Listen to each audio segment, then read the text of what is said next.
Ladies and gentlemen, Jazz Borganza here, another episode of What's Next. The whole situation with mask mandates is coming to a fever pitch. It's boiling over. Parents across the country and their school boards are jumping down their throats in regards to the masks because we all know that these masks are 100% effective against the COOF. Yeah, and I think there's a little bridge in Brooklyn that may be up for sale, so you may want to check that out also.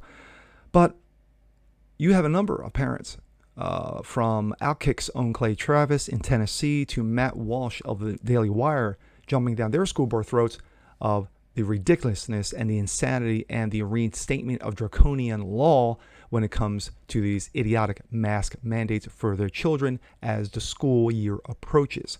But we're going to take a look at one particular state in this issue, and also a little bit of a side note, but it does tie into this. Let's take a look.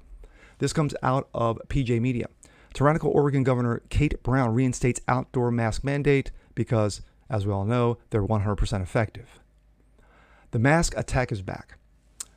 A little over 6 months ago in the morning brief, warned over petty tyrants were going to use the variant panic to keep the masks mandate around, or as Steve Deese likes to call panic porn. I may not have exactly been channeling Nostradamus on this one, but I did make the observation before the Delta variant was being blamed for everything but the snake in the Garden of Eden. Many of us have been observing throughout 2020 that these mediocrities who managed to get elected to office weren't going to give up their undeserved pandemic-induced power under any circumstances. If you're looking for a pedestrian, predictable commie to prove you right about such things, look no further than Kate Brown out of Oregon. Kate Brown out of Oregon Tuesday instituted a statewide outdoor mask mandate requiring people to wear their masks in the most outdoor settings regardless of your vaccination status. Yes, whether you got the poke or not, you better be wearing a mask, or here comes the Oregon Popo.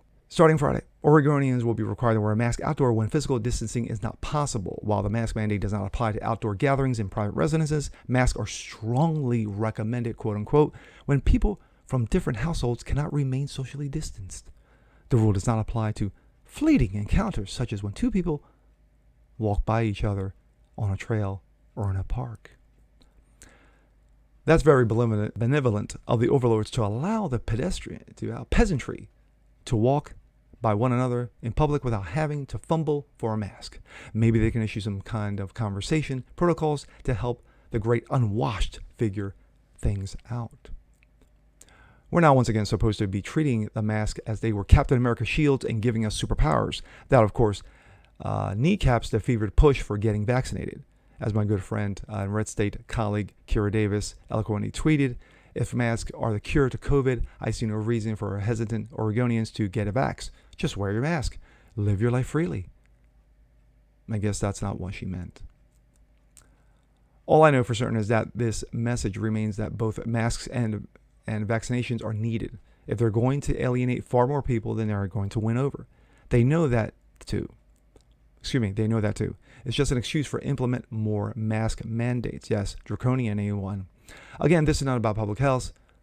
Also, nothing that has been done in the name of public health since March of last year has had anything to do with this. It's about power, union paybacks. These people don't care whether you live or die. It won't be long before they're requiring you to wear a mask that you have to pull down while you're while you're showing your vaccine papers. Show me your papers to be out in public. Welcome to the new East Berlin. My thoughts quickly. Not a surprise. Kate Brown, when you have someone so inexperienced and so incompetent, not as incompetent experience as Dementia Boy, but nevertheless, this is what you get. You get the same situation with Whitmer in Michigan, moron Newsom in California, which hopefully he'll be recalled soon, and Larry Elder will be elected governor. And then you have the king himself, Cuomo in New York, allowing 15,000 elderly to die in nursing homes because he decided to shove COVID-infected patients in there. But Kate Brown is a typical lib. She's a clown. She's a joke. She's incompetent. And all you Oregonians, You get what you pay for.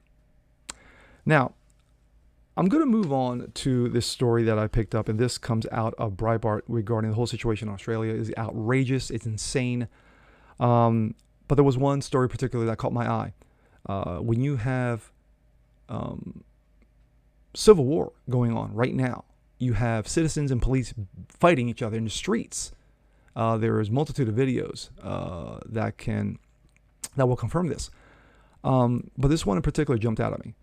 Local government officials in Australia had dogs due to be rescued from a council pound shot dead to stop shelter workers from going to pick them up during COVID. Yes, because if you pick up your dog may get the COOF and pass it on. Berkshire Council in the state of New South Wales, currently subject to draconian lockdown measures, euthanized dogs by shooting them dead over concerns that rescuers from the Rural Outback Respite Rescue Shelter in the neighboring Shire of Cobar might expose them to the COOF during planned handover, according to the Office of Local Government. OLG has been informed that the council has decided to take this course of action to protect its employees and community, including vulnerable Aboriginal populations from the risk of the COOF. An OLG spokesman confirmed in comments by the Sydney Morning Herald. The move has horrified lockdown skeptics and dog lovers alike, particularly given New South Wales Health has reported that no recent local acquired COVID cases have been reported in Cobar, and the fact that the executed dogs included a mother and her puppies, according to Animal Justice Party MP Emma Hurst. We are deeply distressed and completely appalled by this callous dog shooting, and we totally reject the council's unacceptable justifications that this killing was apparently undertaken as a part of the COVID-safe plan, commented Lisa Ryan, a regional spokeswoman for the Animal Liberation Campaign. British comic Ricky Gervais, who's been outspoken. Check out his comments during the Oscars and Emmys. You know exactly what I'm talking about. He doesn't give two Fs. Has been outspoken on animal rights, was rather more blunt, denouncing the officials responsible for the euthanasians as stupid. See you next Tuesday, if you get my drift. My thoughts on this. No surprise, what's going on in Australia right now? It's insanity. It's chaotic. It is insane that you have the Prime Minister, you have government officials of Australia, a continent, a nation, an island of 25 million people have been told to STFU and sit down, put on your mask, you'll like it, and if you don't, here come the police. This is moronic. This is outright moronic. And really do, because if you think that you have nonsensical garbage, draconian garbage going on in this country regarding mask mandates, go take a look at Australia. Because that could possibly come here. Lord help us all. And with that being said, I'm Jazz Broganzo. This is What's Next. Want to see more just like this? Please leave a comment below. Like it, share, subscribe to it. Hit the notification bell so you don't miss a thing. And we'll see you guys next time. Peace.